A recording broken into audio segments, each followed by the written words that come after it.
Tá, irmãos, vá se acomodando aí, se concentrando.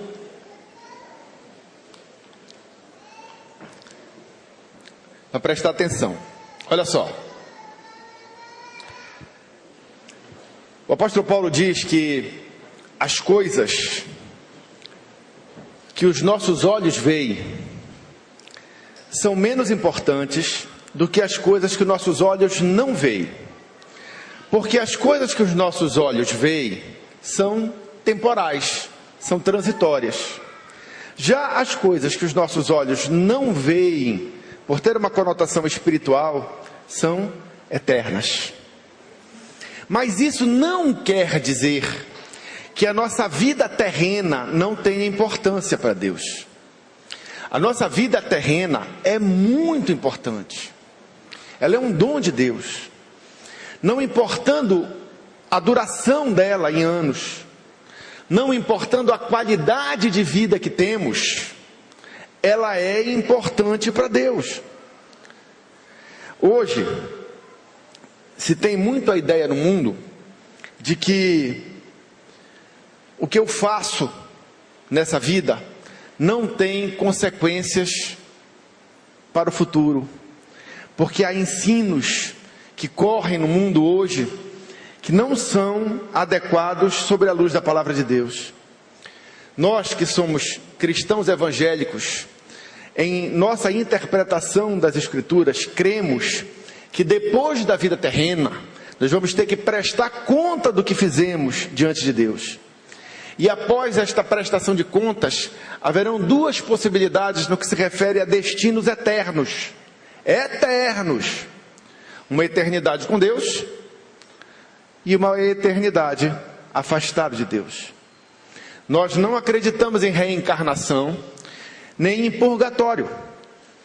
Nós acreditamos que você tem uma chance para viver a vida, que aqui nessa terra você vai experimentar uma morte física, seguindo-se a isso o juízo, em conformidade ao que está escrito na carta aos Hebreus, no capítulo 9, verso 27, que diz assim: e como aos homens está ordenado morrerem uma vez só, uma vez na terra, vindo depois disso o juízo.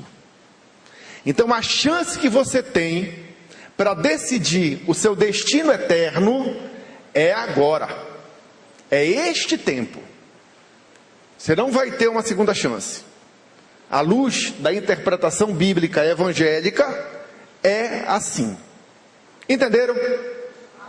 Então a vida na terra é importante, porque é durante a nossa vida terrena que nós temos que tomar a decisão se vamos estar com Deus ou não, se nós vamos fechar com Ele ou não.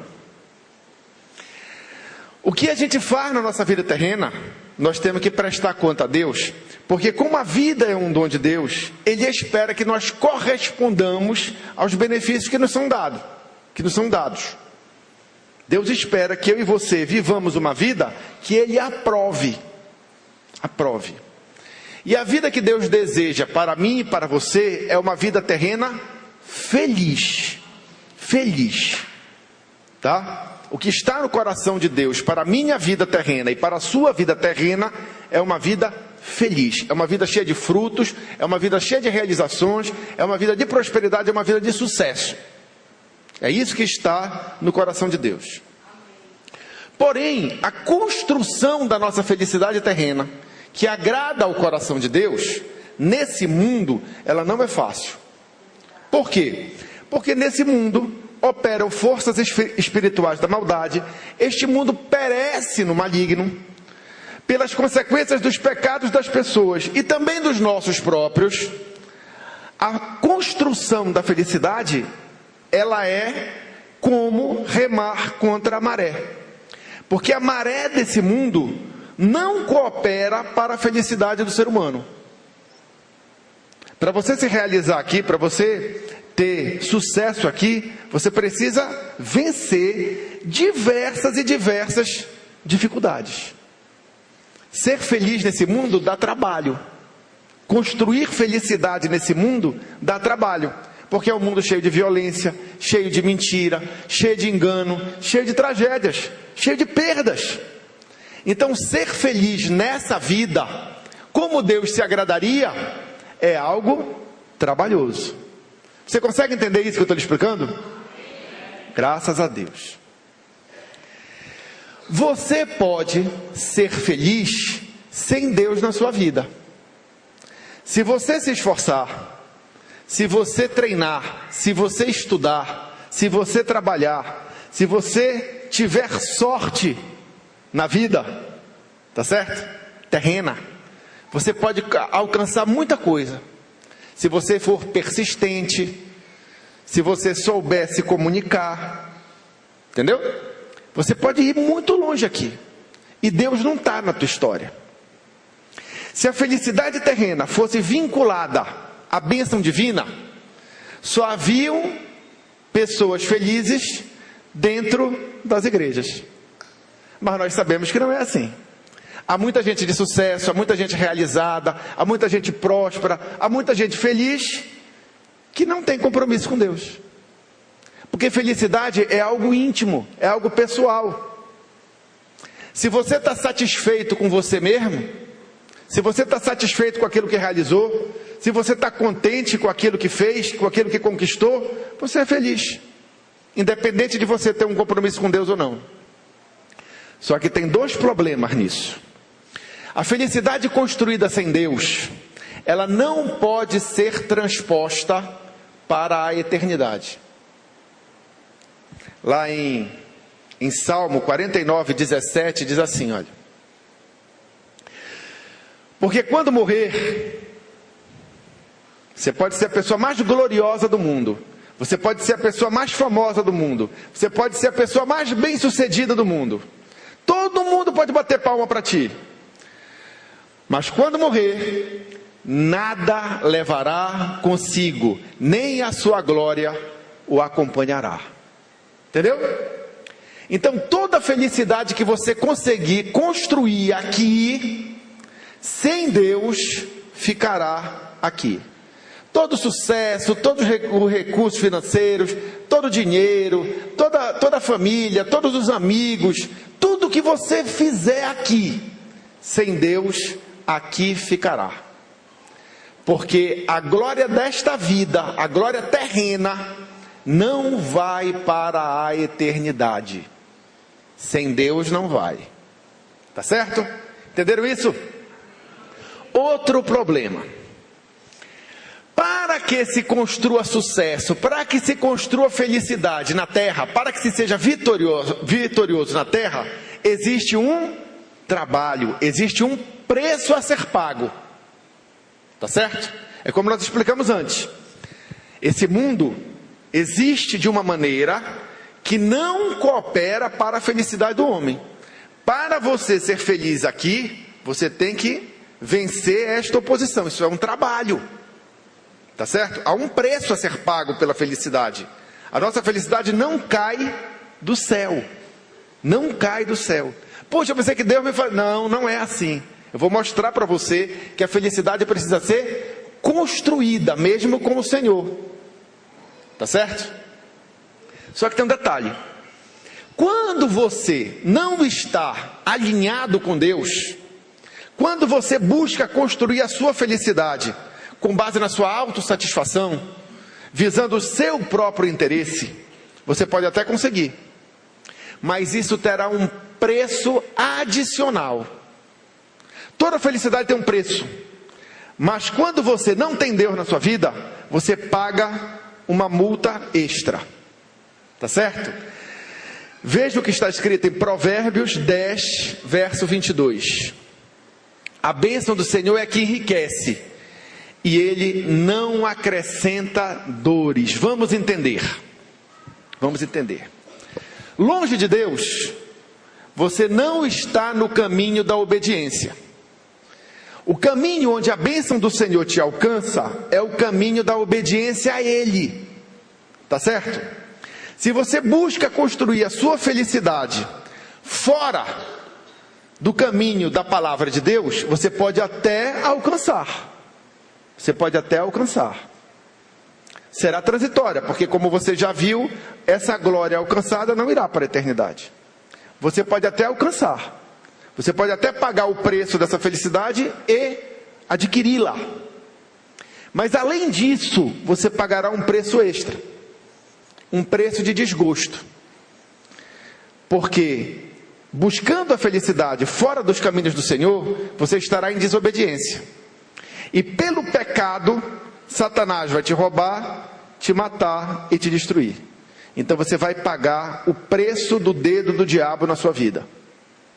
Quando você anda no caminho do Senhor e constrói felicidade dentro de uma trajetória de obediência, a bênção do Senhor te alcança e não tem multa extra para pagar. Por quê? Porque Deus não acrescenta dores.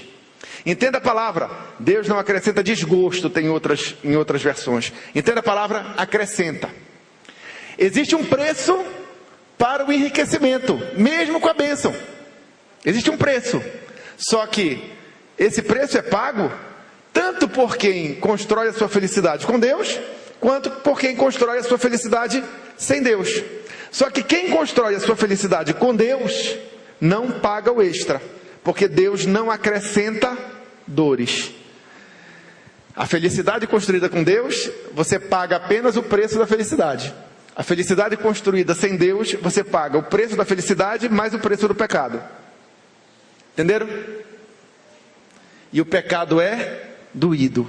O preço do pecado é doído, porque o salário do pecado é a morte. Entenderam? Então entenda que o problema de você construir felicidade sem Deus é que isso é uma possibilidade. É uma possibilidade. Só que tem duas broncas relacionadas a esse assunto. Primeira, que não vai para a eternidade. Segundo, que tem um preço extra para ser pago. Tá? Porque só a bênção de Deus enriquece e não acrescenta dores. Só a bênção de Deus enriquece e não traz desgosto. Tudo aquilo que você faz fora do caminho da bênção é taxado por desgosto. Entenderam? Pois bem. O contrário também existe. Você pode ser uma pessoa extremamente comprometida com Deus. Uma pessoa firmemente atrelada à palavra de Deus em todas as suas ações. E ter dores. E experimentar uma tragédia na vida. Por quê? Porque nesse mundo todos nós estamos sujeitos a isso. Por consequências dos nossos próprios erros, por consequência dos erros dos outros, por consequência das conjunturas das nações. Tá certo? De repente um país entra em guerra contra o outro, lá vai a população toda sofrer. Nós temos visto as notícias, né? Milhões e milhões de pessoas migrando por outros países, fugindo da guerra. Isso é uma tragédia. Quanta gente já não morreu, quantas famílias já não foram despedaçadas. E isso não é uma coisa recente, isso não é uma coisa do jornal de hoje. Isso vem acontecendo na humanidade por vários milênios. Entendeu?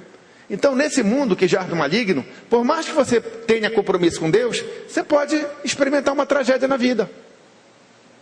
Você pode perder alguém que você ama, bruscamente. Você pode se deparar com uma enfermidade que abrevia teus dias, ou abrevia os dias de quem você ama. Você pode experimentar um desastre financeiro. Você pode experimentar uma série de coisas ruins. Coisas ruins acontecem. Tá certo? Algumas coisas com Deus têm remédio para a terra. Algumas coisas Deus transformará o mal em bem aqui. Algumas coisas podem ser consertadas. Outras não. Tá certo? Então, mesmo que você tenha um firme compromisso com Deus, você está sujeito a que coisas ruins aconteçam. Tá? E isso pode lhe provocar choro durante toda a sua existência.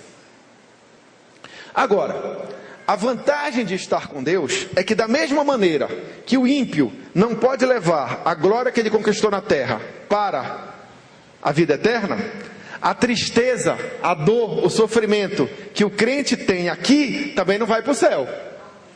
Porque um dia haverá em que o Senhor Jesus enxugará do nosso rosto toda lágrima. E já não haverá mais dor, nem guerra, nem doença, nem nada de ruim. Por quê? Porque as primeiras coisas terão passado. e haverá o quê? Novos céus e nova terra. Então, o cristão que sofre, ele tem que conservar o foco na esperança de que aquela dor que ele ainda carrega é transitória. Tá certo? E que o Senhor Jesus se compadece dele e deve ser buscado a fim de que, pelo relacionamento com Jesus, essa dor seja amenizada, abreviada, e que Deus traga consolo em Jesus e na esperança do livramento eterno, da salvação eterna, para que nós possamos seguir firmes e perseverantes, para que, por mais que a figueira não floresça, que não haja fruto na vide, que as ovelhas tenham sido arrebatadas do aprisco, que o produto da oliveira minta, nós nos alegremos no Deus da nossa salvação. Você entendeu qual é a perspectiva cristã da felicidade? É essa.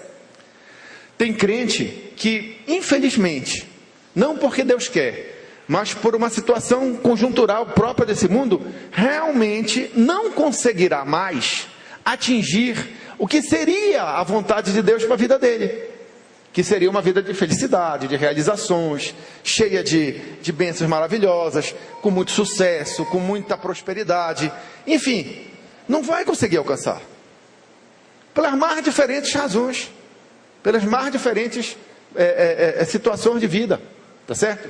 Mas isso não pode nos abater. Por quê? Porque isso não irá para a eternidade conosco. Então, por isso, devemos ter uma conotação a respeito da alegria, da felicidade na terra, diferente daqueles que não têm esperança em Jesus. Deu para entender isso? Então, da mesma maneira que o ímpio que tem sucesso não leva o sucesso dele para a eternidade, o crente que tem tristeza também não vai levar a tristeza dele para a eternidade. Tá? Então, o importante é que, seja o que for, a felicidade seja construída com Deus e não sem Ele.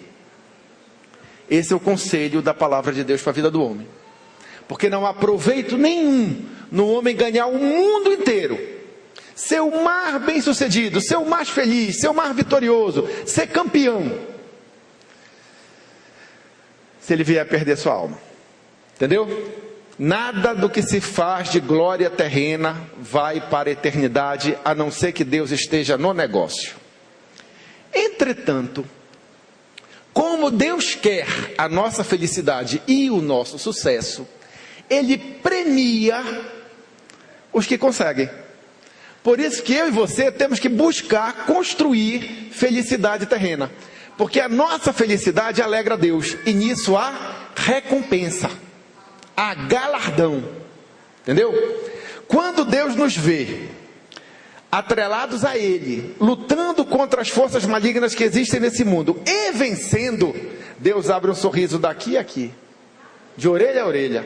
Deus fica feliz e diz assim: esse meu filho, eu gosto dele, ele é vencedor, ele é vitorioso, ele é triunfante, e ele faz isso aliado a mim, motivado por coisas boas.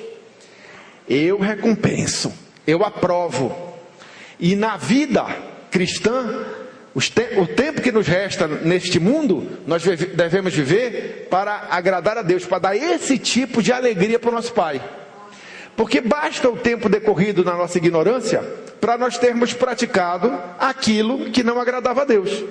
O tempo que nos resta agora, vivamos em novidade de vida, motivados por boas coisas, para que Deus seja engrandecido e fique feliz conosco e nos aprove. Porque não se engane, pessoal, tudo aquilo que nós fizermos na nossa vida vai ser provado, e só vai virar galardão, só vai virar recompensa aquilo que Deus aprovar. Onde é que está escrito isso na Bíblia? Está escrito 1 Coríntios capítulo 3 verso 14, que diz assim: olha, se a obra de alguém, que alguém edificou, nesta parte permanecer, este receberá galardão. Só o que Deus prova e aprova receberá galardão. Aquilo que Deus prova e reprova não receberá galardão. Então, se mova no sentido de fazer coisas que agradem a Deus. Deu para entender? Para construir felicidade, você vai ter que se esforçar. Já que você vai ter que se esforce em cima daquilo que é bom, não daquilo que é mal. Tem gente que quer ser um sucesso. Tem gente que quer estar por cima e não por baixo. Tem gente que quer ser cabeça e não cauda, porque é vaidoso. Isso não é uma boa motivação. Por mais que essa pessoa atinja esse sucesso, na hora da prova será reprovado. Tem gente que se move por vingança. Ele quer estar por cima e não por baixo. Ele quer ser cabeça e não cauda. Não é para agradar a Deus, não. Não é para deixar Deus feliz. É para pisar nos outros que o ofenderam, que o magoaram, que o feriram em outro momento da sua trajetória. Isso não é uma boa motivação. Esse tipo de sucesso não interessa para Deus. Por mais que você alcance, é obra reprovada. Isso não tem galardão. Entendeu? Então, se você quer ser campeão, tem que treinar. Mas tem que se aliar com Deus, para ter sempre o coração puro, para que na vitória tu sejas humilde e glorifiques a Deus. Entendeu? Por quê? Porque a tua glória pessoal não vai contigo. A tua glória pessoal não tem galardão. Tá? Se você quer ser um excelente profissional na sua área, Deus quer que você seja. Quem aqui é pai ou mãe? Muitos são. Se você não é pai nem mãe, mas você é inteligente, você sabe medir o que um pai e uma mãe sentem. Qual é o pai ou a mãe que, tendo condições, não investe no estudo do filho para ele ser um excelente profissional no futuro, para ter independência financeira, para ser um sucesso na profissão? Todo mundo quer. Todo pai, toda mãe, quando vê um filho médico, advogado, engenheiro, pastor, eletricista, mecânico, pedreiro, seja lá o que for, mas que ele é tido como um bom profissional, o pai e a mãe se alegram. Olha, fulano é um excelente mecânico de automóveis, conserta um carro como ninguém. E o pai, poxa, meu filho é um excelente mecânico, se alegra. Meu pai, meu filho é um excelente administrador, ele é gerente de uma loja, a loja está prosperando, o patrão gosta dele, o pai se alegra, lógico. Então imagina o Pai Celeste. Tu acha que Deus quer que os filhos dele sejam fracassados ou vitoriosos? Vitoriosos. Então se esforce. Deus se agrada disso, Deus abençoa isso, para você estar sempre por cima e não por baixo, para você ser cabeça e não ser cauda. Mas não para você ser orgulhoso, não para você bater no peito e se tornar uma pessoa altiva, tá? O sucesso não pode nos embriagar. O nosso sucesso tem que ser compartilhado com o Senhor, que na verdade, é a razão de todas as coisas darem certo para quem está aliado com Ele. Tá certo? Porque toda boa dádiva e o dom perfeito procede de quem? De Deus. Certo? Então não vamos nos deixar envolver por essa atitude mundana de amor ao sucesso, de culto ao sucesso. Não. Nós temos que buscar o sucesso, nós temos que buscar a felicidade, nós temos que buscar ter uma família feliz, estruturada, bem constituída, onde os filhos são criados no temor do Senhor, onde existe harmonia no casal. Nós temos que procurar ser bons profissionais, seja na condição de chefe, seja na condição de servo, glorificando a Deus em tudo, sendo bem quistos pelos nossos patrões, pelos nossos chefes, pelos nossos sócios. Tá? No ministério, temos que nos apresentar diante de Deus como pessoas dispostas ao esmero, dispostas ao sacrifício, dispostas a fazer o que precisa ser feito, independente disso ser confortável ou não para nós. Entenderam? Então, isso são atitudes em que Deus se alegra e recompensa. Tá certo? E por que Ele recompensa? Porque Ele tem prazer em fazê-lo. A palavra de Deus nos diz lá no livro de Hebreus que Deus tem prazer em galardoar, em recompensar todos aqueles que o buscam. Entendeu? Deus é assim, Deus é abençoador. Eu estava conversando com um amigo, né? E nós estávamos trocando uma ideia interessante a respeito de algumas frases que o mundo diz. Tem pessoas que pensam que, assim, eu tenho porque eu ralei para conseguir. Então, meu filho tem que ralar também, para ele dar valor. Porque se for fácil para ele, ele não vai dar valor. Tá certo? Isso é um fundamento humano que pode aparentemente ter uma certa razão de ser, aparentemente ter uma sabedoria nisso, mas nós que somos cristãos temos que olhar isso com um determinado cuidado. Por quê? Porque Deus, que é o nosso exemplo de pai perfeito, Ele é recompensador dos seus filhos. Então, eu entendo que como pai, eu devo recompensar meus filhos. Se eles estão agindo em conformidade com aquilo que eu acredito que é o certo, eu devo recompensá-los. Eu não tenho por que fazer a vida deles mais difícil do que ela já é, só porque a minha foi difícil. Entendeu? Então eu acho que algumas coisas que nós ouvimos nesse mundo, nós temos que aprender a fazer reflexões, aprender a fazer críticas à luz das Escrituras Sagradas.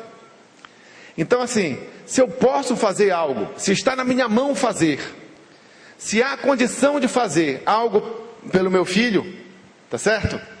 E ele mostra que está correspondendo, eu faço.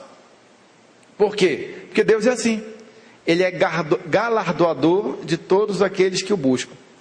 Se você buscar a Deus com um coração puro, com o intuito de viver uma vida que o agrade em tudo, Ele vai te recompensar. Ele vai te dar as condições de você estar por cima e não por baixo, de ser cabeça e não cauda, porque essa é a vontade dele para o seu povo.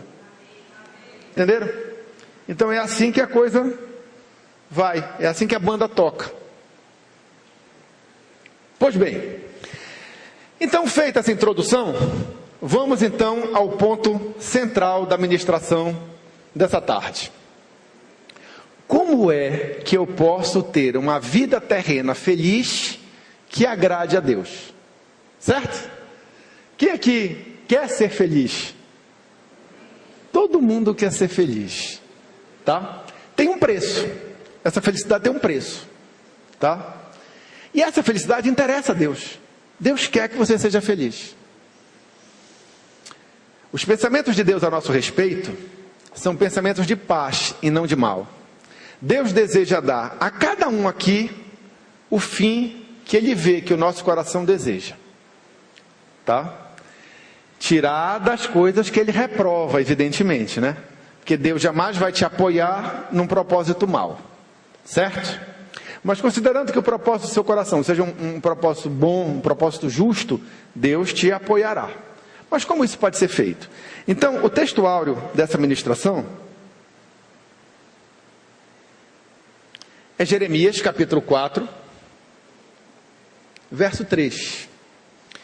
Está projetado, não mude. Nós vamos ficar nesse texto e vamos analisá-lo detalhadamente. Primeiro eu gostaria de explicar o contexto em que esta palavra foi proferida.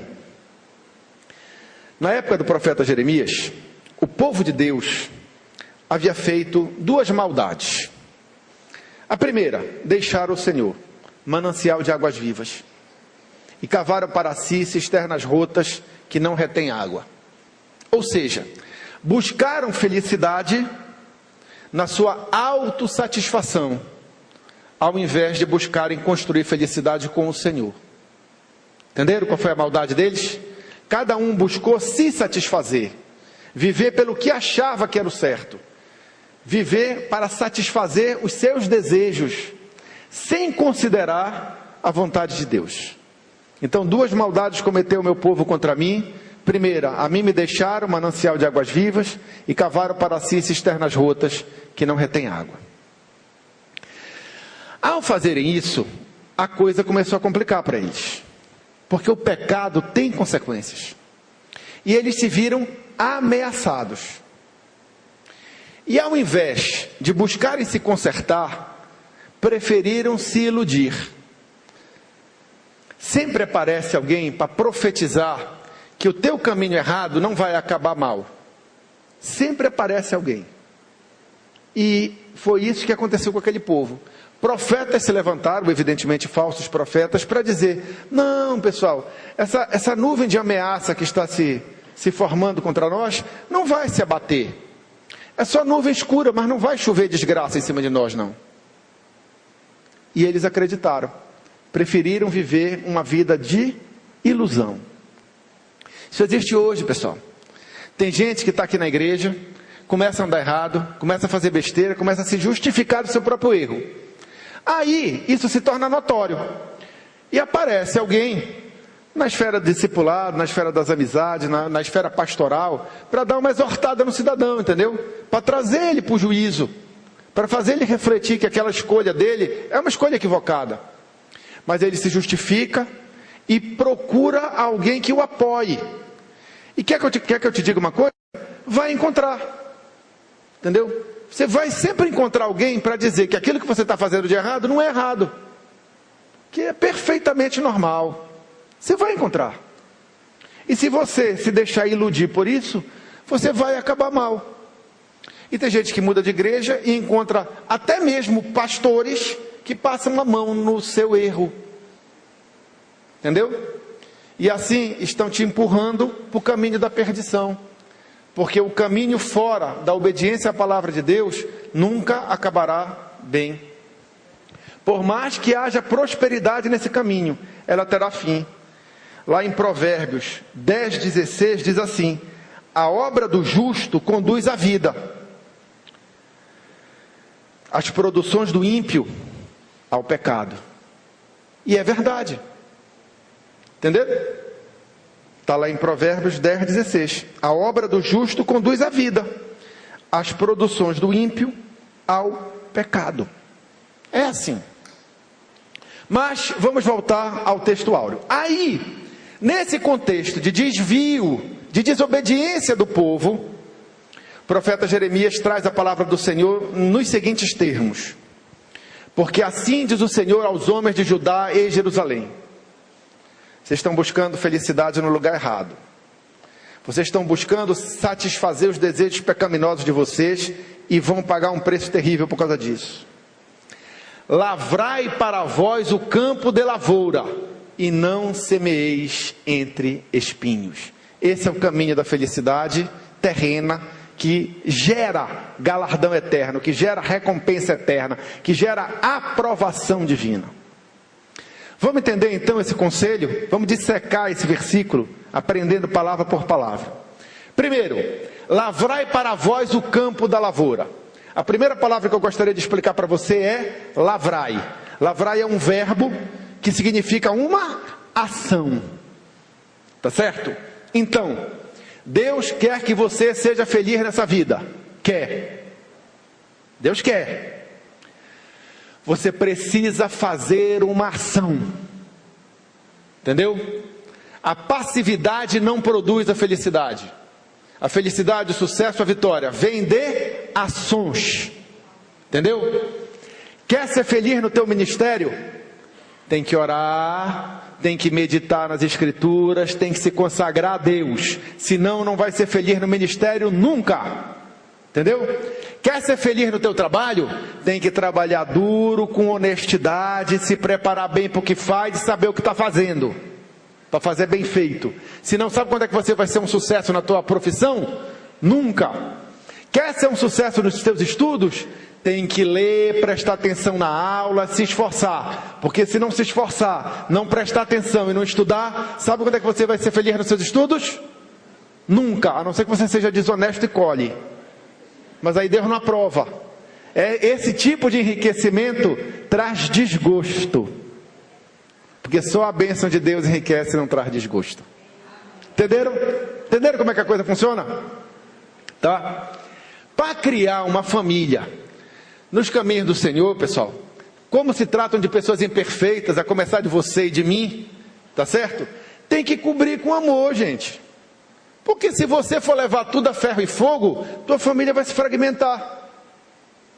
Não há casamento que resista a dureza, a aspereza do contato entre seres humanos, se não cobrir com amor, pessoal. Tem que cobrir com amor. Entendeu? Para criar filho, mesma coisa. Para conservar amizades, mesma coisa. Qual é a ordem que a igreja tem para que ela seja feliz na sua convivência? Vou lembrar vocês. O que é que diz lá a Bíblia? Diz que para nós termos uma convivência feliz como congregação cristã, nós precisamos ordenar o caminho dos desordenados. Ou seja, temos que botar o pessoal na linha. Temos que ser o quê? Solícitos em amparar os fracos. Nós temos que ajudar uns aos outros no nosso caminhar. E devemos ser o quê também? Pacientes para com todos. Uma igreja em que as pessoas estão solícitas, movidas pelo amor a Deus e pelo amor ao próximo, em uma ajudar a outra, sendo todos pacientes para com todos, é uma igreja feliz, é uma congregação harmoniosa. Entenderam? Então, para que a felicidade terrena seja construída por causa do pecado, é necessário agir. No céu, as pessoas que estarão lá não terão problema de relacionamento. Por quê? Porque não haverá pecado. Entendeu? Então vai ser todo mundo no amor. Beleza. Só que isso tem que ser Isso tem que começar a ser praticado agora. Como? Ordenando os desordenados, amparando os fracos, sendo paciente para com todos. Entenderam? É assim que o negócio funciona, pessoal. Então, construção da felicidade exige um trabalho, existe uma ação. Lavrai. Outra coisa, veja que isso, antes de interessar a Deus, interessa a nós mesmos. Lavrai para vós o campo. Presta atenção, não é lavrai para mim. Assim diz o Senhor, lavrai para vós, não é lavrai para mim. Tá? Deus se alegra, Deus fica feliz, é isso que Deus quer. Se o propósito for justo, se a motivação for santa, Deus aprova e recompensa. Mas esse esforço que você faz, você está fazendo para você mesmo. Lavrai para vós o campo da lavoura. Entendeu? Então, a felicidade terrena é para quem? É para Deus? É, também. Mas primeiramente é para mim. Eu devo me esforçar para tê-la. Há pessoas que dizem assim, mas para mim já não dá, porque a minha qualidade de vida é muito ruim. Pessoal, Jesus era homem de dores e sabia o que era padecer e foi vencedor invicto. Então, a quem muito é dado, muito é cobrado. Tá certo? Na hora de julgar uma obra, e Deus retribuirá a cada um segundo suas obras, certo? Deus vai levar em consideração a condição que você tinha, tá? A quem muito é dado, muito é cobrado. Mas, se você tem pouco, não veja que a sua vida acabou. Enquanto Deus te mantiver com o dom da vida, você tem a obrigação diante dele de fazer o seu melhor. Por mais que a tua qualidade de vida esteja comprometida, pela pobreza, pela doença, pela ignorância, pela falta de oportunidade, ou seja lá o que for. Tá certo? Porque senão, a felicidade só seria possível para os ricos, os estudados, as pessoas de sucesso, as pessoas que nasceram em palácios. Enquanto que Jesus nos mostra que foi possível construir felicidade terrena e uma vida de trajetória vitoriosa, mesmo que ele tenha nascido numa manjedoura, e ao invés de ser filho de alguém importante na perspectiva terrena, era filho de uma família de carpinteiros de Nazaré. Entendeu? Então, o fato de você socialmente estar numa situação menos favorecida do que outros, não importa. Não importa. Até porque se fosse assim, todos os ricos seriam felizes. E como a gente sabe de rico que mete uma bala na cabeça ou se joga de uma cobertura? Entendeu? Eu conheço vários exemplos, infelizmente. Entendeste? De gente de dinheiro, de gente que teoricamente não tinha motivo, mas, entendeu? Então isso tem. Tá? Então, a vida, independente das circunstâncias que nós temos a obrigação diante de Deus de fazer o melhor com aquilo que Deus nos deu. Nós temos que aprender a jogar com as cartas que o Senhor coloca na nossa mão. Se o jogo é bom, maravilha. Temos mais responsabilidade. Se o jogo não é bom, Maravilha, temos menos responsabilidade. A quem muito é dado, muito é cobrado. A quem menos é dado, menos é cobrado. Mas eu tenho a obrigação diante de Deus de fazer o melhor possível com as cartas que Ele me deu. Entendeu? Perfeito. Lavrai para vós o campo da lavoura e não semeeis entre espinhos. O que são os espinhos? O que significa semear entre espinhos? Segundo Jesus Cristo nos explica na parábola do semeador, os espinhos são as coisas que impedem os frutos, que sufocam a palavra de Deus, fazendo com que ela fique infrutífera. Qual é a palavra de Deus? Seja feliz. Qualquer coisa que sufoque esta palavra e impeça que ela frutifique, é considerada um espinho. Jesus nos apresenta, na própria parábola do semeador, 2 exemplos de espinhos. Ele diz que são, por exemplo, espinhos, os cuidados desse mundo e a sedução das riquezas. Então, aquela história de querer ter, de querer possuir, aquela história de invejar, isso é um espinho terrível. Isso é um espinho terrível. Eu quero aquele cargo, eu tenho que ter aquele cargo, custe o que custar. Entendeu? Mas não é para a honra e glória de Deus, é por uma vaidade, é por um orgulho, é por querer ser, aparecer. Entendeu? Isso não funciona bem. Entendeu? Eu quero ser campeão, eu quero ser rico, eu quero isso, eu quero aquilo. Isso aí é espinho terrível, pessoal. Não adianta trabalhar nesse terreno. Terreno espinhento é fogo. Tem que remover os espinhos. Mas, lendo o Novo Testamento, você chega à conclusão que há outros espinhos. Por exemplo, o apóstolo João, ele chama atenção para um espinho muito interessante. Ele diz que uma das coisas que mais torna infrutífera a caminhada cristã é o medo. Entendeu? Porque o medo produz tormento. E quem está atormentado não é feliz. Entendeu? Deus tem nos dado espírito de coragem, em oposição ao espírito de covardia, até pelo que as ações que nos levam a uma vida feliz, às vezes precisam ser corajosas. Você tem que dizer não para determinadas coisas, tem que abraçar determinadas trajetórias na sua vida, que são trabalhosas, que necessitam de coragem para você tomar. Entendeu? Então, se você é um cara medroso, a tua felicidade está comprometida.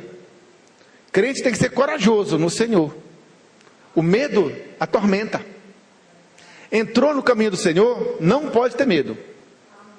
Tem que acreditar que por mais que você passe pelo fogo, ele não te queimará. Por mais que você passe pelas águas, elas não te cobrirão. E ponto. Entendeu? Não pode ficar com a perna bamba. Certo? Então, não semeie entre espinhos. Ou seja, não trabalhe num terreno que não vai dar fruto, que os frutos serão sufocados. Os espinhos têm que ser removidos. Quando Jesus estava ensinando sobre felicidade, ele disse assim: olha, quer ser feliz? Quer ser bem-aventurado? Então seja um pacificador. Quando você é um encrenqueiro que está procurando guerra com todo mundo, está procurando confusão com todo mundo, você não vai ser feliz. Seja um pacificador. Entendeu? Seja limpo de coração. Seja pobre de espírito, ou seja, não seja arrogante, não seja altivo, não seja vaidoso. Entendeu? E Jesus está ensinando, né? Naquelas bem-aventuranças. Bem-aventurado é o feliz, feliz o homem, bem-aventurado o homem. É assim que você deve viver. E eu gostaria de encerrar essa ministração mostrando para você duas coisas que são fundamentais para a igreja. A primeira coisa que você precisa entender é que a tua felicidade como cristão está numa outra esfera se comparada ao que o mundo diz ser felicidade. Tá? Eu queria mostrar então o que está escrito em Provérbios 24, 19 e 20, que diz assim, ó: não te aflijas por causa dos malfeitores, nem tenhas inveja dos ímpios. Porque tem muita gente que tem sucesso e não tem Deus na vida. Mas não inveje, não olhe para esse tipo de pessoa. Por quê? 20. Porque o maligno não terá galardão algum.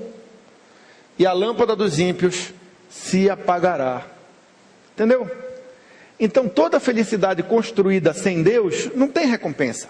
Todo sucesso construído sem Deus não tem recompensa, não tem galardão. Tudo que você faz movido por vaidade, por vingança, por orgulho, por altivez, por ganância, por avareza, não tem galardão, pessoal. Tá? Isso nós temos que entender. A nossa motivação tem que ser uma motivação pura. Temos que ser limpo de coração, não podemos ter nada disso na nossa vida. Tá? Pessoas transparentes, pessoas verdadeiras, pessoas que têm compromisso com Deus e não temem nada, a não ser o Senhor. Entenderam? E finalmente, o Salmo 19, de 7 a 11. Já estamos encerrando. Mostra no que a nossa felicidade deve estar posta. Diz assim: a lei do Senhor é perfeita e refrigera a alma. Gente, ninguém pode ser feliz com uma alma carregada, uma alma irritada, uma alma abrasada. Tá certo? A felicidade está em termos uma alma refrigerada. E o refrigério da alma vem pela observância da lei do Senhor. Porque na lei do Senhor não existe condenação. Entenderam? É perfeita e refrigera a alma. O testemunho do Senhor é fiel e dá sabedoria aos simples. Pessoal, ninguém pode ser feliz na ignorância, na insensatez, tá? Mas o temor do Senhor produz sabedoria para nós vivermos a vida e enfrentarmos até mesmo as tragédias mais difíceis que estamos sujeitos. Não estou jogando praga, não quero a tragédia da sua vida, mas eu quero lhe alertar que nesse mundo, sei lá, entendeu? Você entra no avião, vai passar férias, o avião boom, entendeu? Vai daqui para Salinas, entra no carro, boom, entendeu? Ah, isso é maldição de Deus? Não, não, é acidente mesmo, porque nesse mundo jardo maligno. Alguém bebeu, alguém correu demais, bateu. Algum terrorista doido botou a bomba no avião, entendeu? O barco bateu no iceberg, o Titanic, entendeu? Então, coisas ruins acontecem. Esse mundo jardo maligno, entendeu? Veio um furacão, veio um terremoto, as forças da natureza, né? Paciência. Mas em Deus temos sabedoria para lidar com todos esses tipos de dor. O mandamento do Senhor é puro e alumia os olhos, alegra o coração. Os preceitos do Senhor são retos e alegram o coração. Ninguém pode ser feliz com o coração triste. O mandamento do Senhor é puro e alumia os olhos, traz a visão das coisas como elas realmente são. Porque tem gente que é infeliz porque só olha o problema por uma ótica, entendeu? Não vê o outro lado do problema. Aí é infeliz. Mas com a sabedoria do Senhor, a gente sempre olha os dois lados, certo? Uma vida equilibrada é uma vida de sucesso. Tem que ser equilibrado. O temor do Senhor é limpo e permanece eternamente. Os juízos do Senhor são verdadeiros e justos juntamente. Vamos para o 10. Mais desejáveis são do que o ouro, sim, do que muito ouro fino, e mais doces que o mel e o licor dos favos. Agora passa para o 11, que o 11 é lindo. Também por eles é admoestado o teu servo, e em os guardar a grande recompensa. Quer o galardão eterno? Quer juntar um tesouro no céu, onde o ferrugem não corrói e a traça não consome, ou o contrário? Entendeu? É assim, pessoal. É assim que se faz, é assim que se vive. Entendeu? Aprenda a ser admoestado por Deus, aprenda a ser ensinado, aprenda a ser corrigido. E observe aquilo que Deus está te ensinando. Esse é o caminho da felicidade terrena que Deus aprova. E nisso há o quê? Grande recompensa. Pode ser para essa vida, pode. Mas o mais importante de tudo, pode ser transposto para a eternidade. Essa glória é que a gente deve buscar. Uma glória terrena que possa ser transferida para a glória futura através do galardão da recompensa divina. diferente da glória dos ímpios, que morrerá com ele. Você viu, né? Entenderam lá o provérbio, né? Certo? Vão viver melhor a partir de agora? Tem que procurar a felicidade, mas buscar a felicidade com Deus. Bem, chegou uma hora importante. Pessoal, presta atenção. Nós vimos que a felicidade é algo que precisa ser construído. E isso requer de nós uma ação. Para que nós construamos uma felicidade que possa produzir recompensa eterna, sem Jesus nós nada podemos fazer. Tá? Lá no Evangelho de João, Jesus afirma: sem mim nada podeis fazer. Então, se você deseja uma felicidade terrena que possa te gerar acúmulo de riqueza na eternidade, você precisa receber a Jesus como seu único e suficiente Salvador e Senhor. Porque é só pelo governo dele que essas coisas são possíveis. Felicidade sem Jesus, você pode até conseguir. E vai morrer contigo. Mas essa felicidade que Jesus te propõe construir, você leva para a eternidade. Só que tem que ser com Ele. Então, se existe alguém aqui que nunca declarou a receber a Jesus como seu único e suficiente Salvador e Senhor, é importante que você o faça. É importante. Deus quer a tua felicidade. Deus quer que você seja cabeça e não cauda. Deus quer que você esteja por cima e não por baixo. Mas Deus quer que você leve isso como recompensa dessa vida para a próxima. Sem Jesus isso não é possível.